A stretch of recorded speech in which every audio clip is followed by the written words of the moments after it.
ॐ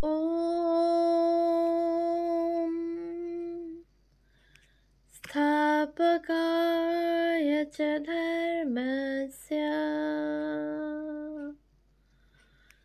सर्वधर्म स्वरूपिणे अवतार वरिष्ठाय रामकृष्णाय ते नमः। শ্রী শ্রী রামকৃষ্ণ লীলা প্রসঙ্গ,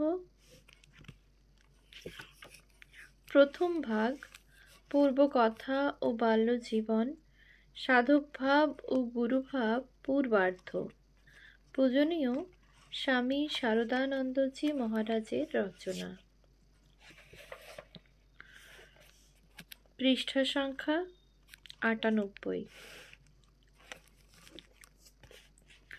বিবাহ ও পুনরাগমন।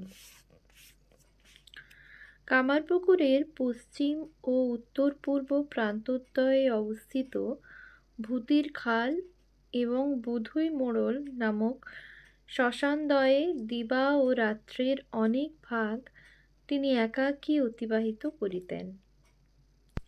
তাহাতে অদৃষ্টপূর্ব শক্তি প্রকাশের কথাও তাহার আত্মীয়েরা এই কালে জানিতে পারিয়াছিলেন।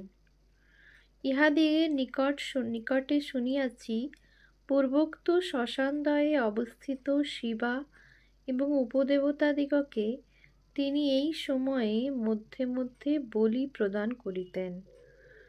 নূতন হাঁড়িতে মিষ্টান্নাদি খাদ্যদ্রব্য গ্রহণপূর্বক ওই স্থানদ্বয়ে গমন করিয়া বলি নিবেদন করিবা মাত্র শিবাসমূহ দলে দলে চারিদিক হইতে আসিয়া উহা খাইয়া ফেলিত এবং উপদেবতাদিগকে নিবেদিত আহার্যপূর্ণ হাঁড়ি সকল বায়ু ভরে ঊর্ধ্বে উঠিয়া শূন্যে লীন হইয়া যাইত। ওই সকল উপদেবতাকে তিনি অনেক সময় দেখিতে পাইতেন।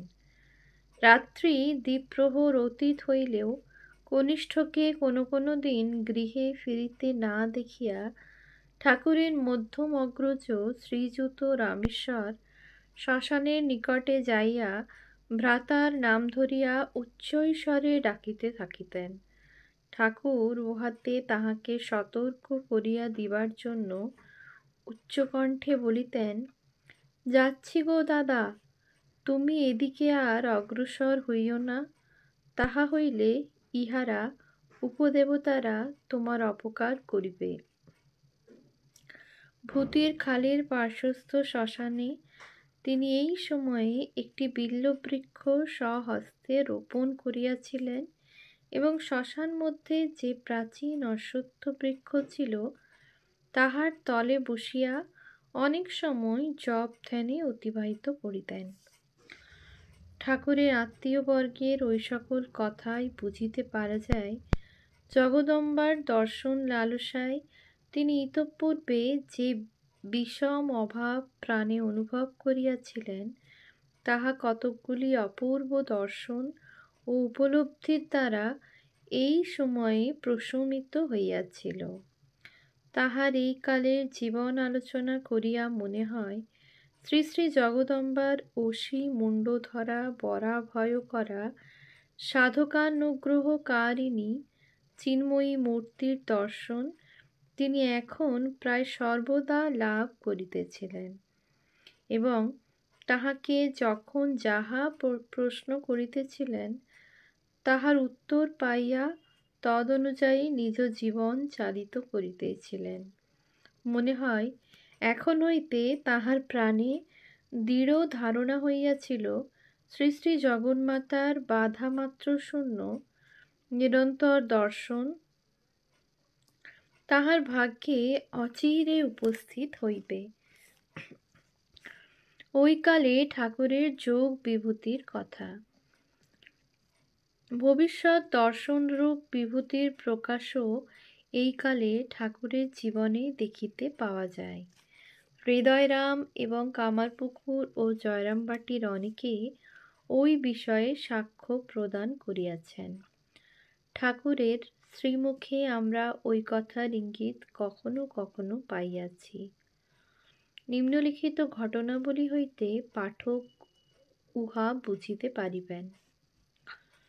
ঠাকুরকে প্রকৃতিস্থ দেখিয়া আত্মীয়বর্গের বিবাহদানের সংকল্প। ঠাকুরের ব্যবহার ও কার্যকলাপ দেখিয়া তাহার মাতা প্রভৃতির ধারণা হইয়াছিল দৈব কৃপায় তাহার বায়ুরোগের এখন অনেকটা শান্তি হইয়াছে। কারণ তাহারা দেখিতেছিলেন তিনি এখন পূর্বের ন্যায় ব্যাকুলভাবে ক্রন্দন করেন না, আহার আদি যথাসময়ে করেন এবং প্রায় সকল বিষয়ে জনসাধারণের ন্যায় আচরণ করিয়া থাকেন।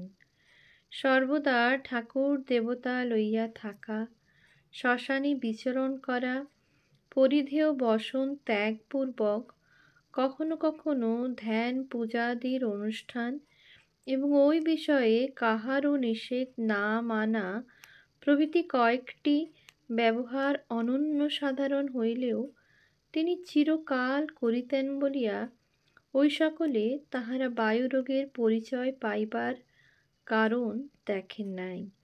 কিন্তু সাংসারিক সকল বিষয়ে তাহার পূর্ণ মাত্রায় উদাসীনতা এবং নিরন্তর উন্মনা ভাব দূর করিবার জন্য তাহারা এখনও বিশেষ চিন্তিত ছিলেন। সাংসারিক বিষয়ে দৃষ্টি আকৃষ্ট হইয়া পূর্বোক্ত ভাবটা যতদিন না প্রশমিত হইতেছে ততদিন বায়ুরোগে পুনরাক্রান্ত হইবার তাহার বিশেষ সম্ভাবনা রহিয়াছে। এই কথা তাহাদের মনে পুনঃ পুনঃ উদিত হইত।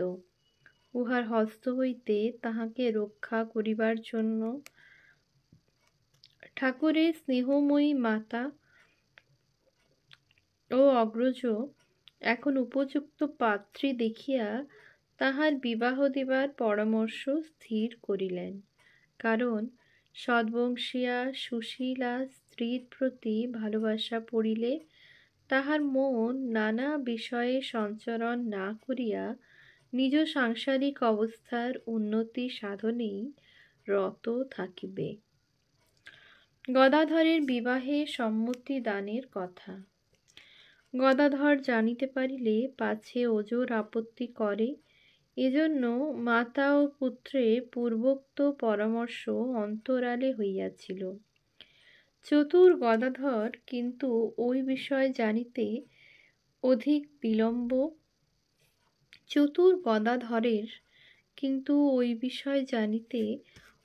বিলম্ব হয় নাই। জানিতে পারিয়াও তিনি উহাতে কোনো রূপ আপত্তি করেন নাই। বাটিতে কোনো একটা অভিনব ব্যাপার উপস্থিত হইলে বালক বালিকারা যে রূপ আনন্দ করিয়া থাকে তদ্রূপ আচরণ করিয়াছিলেন। শ্রী শ্রী জগন্মাতার নিকটে নিবেদন করিয়া ওই বিষয়ে কিং কর্তব্য জানিয়াই কি তিনি আনন্দ প্রকাশ করিয়াছিলেন, অথবা বালকের ন্যায় ভবিষ্যৎ দৃষ্টি ও চিন্তা রাহিত্যই তাহার ঐরূপ করিবার কারণ? পাঠক দেখিতে পাইবেন আমরা ওই সম্বন্ধে অন্যত্র যথাসাধ্য আলোচনা করিয়াছি। গুরুভাব পূর্বার্ধ, চতুর্থ অধ্যায়। বিবাহের জন্য। যাহা হোক, চারিদিকের গ্রাম সকলে লোক প্রেরিত হইল, কিন্তু মনোমত পাত্রের সন্ধান পাওয়া গেল না।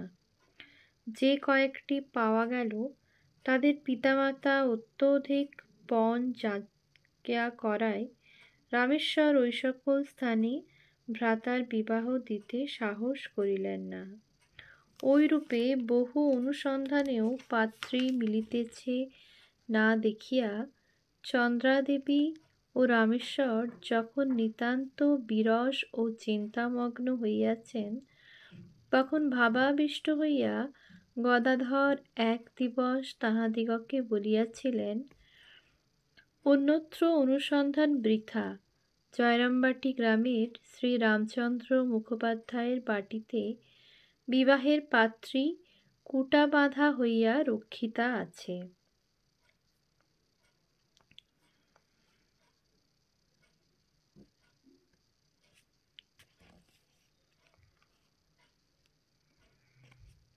কেহ কেহ বলেন,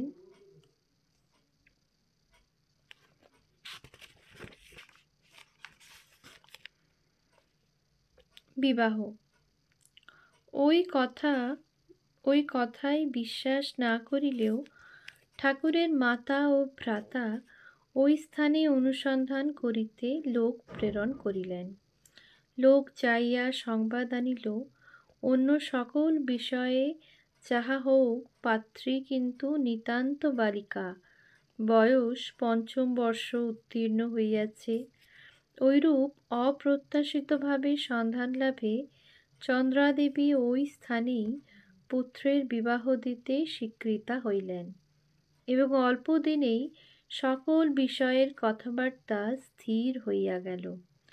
অনন্তর শুভ দিনে শুভ মুহূর্তে শ্রীযুত রামেশ্বর কামারপুকুরের ২ ক্রোশ পশ্চিমে অবস্থিত জয়রামবাটি গ্রামে ভ্রাতাকে লইয়া যাইয়া শ্রীযুক্ত রামচন্দ্র মুখোপাধ্যায়ের ৫ম বর্ষীয়া একমাত্র কন্যার সহিত শুভ পরিণয়ক্রিয়া সম্পন্ন করাইয়া আসিলেন।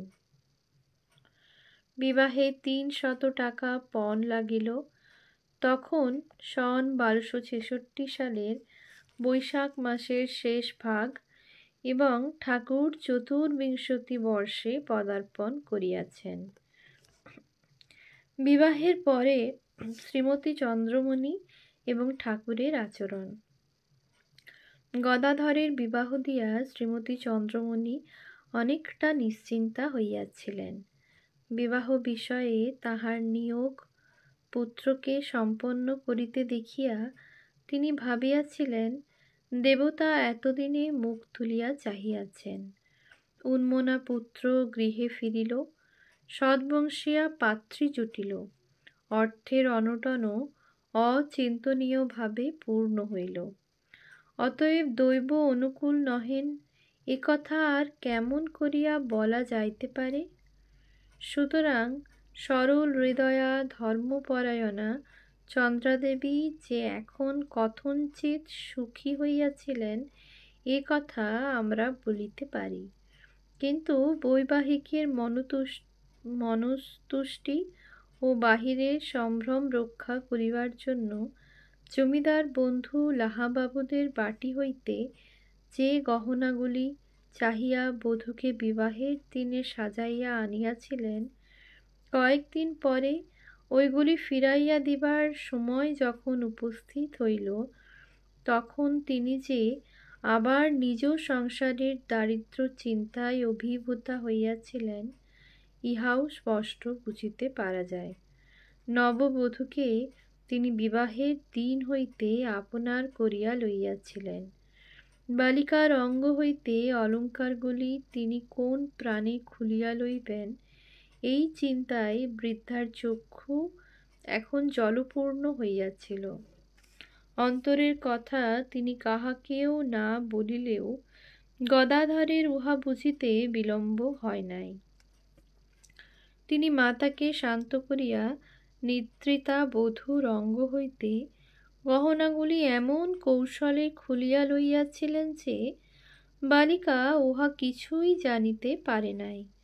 বুদ্ধিমতী বালিকা কিন্তু নিদ্রাভঙ্গে বলিয়াছিল, আমার গায়ে যে এইরূপ সব গহনা ছিল, তাহা কোথায় গেল? চন্দ্রাদেবী তাহাতে সজল নয়নে তাহাকে ক্রোড়ে লইয়া সান্ত্বনা প্রদানের জন্য বলিয়াছিলেন, মা, গদাধর তোমাকে ওই সকলের অপেক্ষাও উত্তম অলঙ্কার সকল ইহার পর কত দিবে। এইখানেই কিন্তু ওই বিষয়ের পরিসমাপ্তি হইল না। কন্যার ক্ষুল্ল তাত তাহাকে ওই দিন দেখিতে আসিয়া ওই কথা জানিয়াছিলেন এবং অসন্তোষ প্রকাশপূর্বক ওই দিনেই তাহাকে পিত্রালয়ে লইয়া গিয়াছিলেন। মাতার মনে ওই ঘটনায় বিশেষ বেদনা উপস্থিত হইয়াছে দেখিয়া গদাধর তাহার ওই দুঃখ দূর করিবার জন্য পরিহাস ছলে বলিয়াছিলেন, উহারা এখন যাহাই বলুক ও করুক না, বিবাহ তো আর ফিরিবে না। ওম শান্তি শান্তি শান্তি। হরিঃ ওম তৎসৎ। শ্রীরামকৃষ্ণার্পণমস্তু।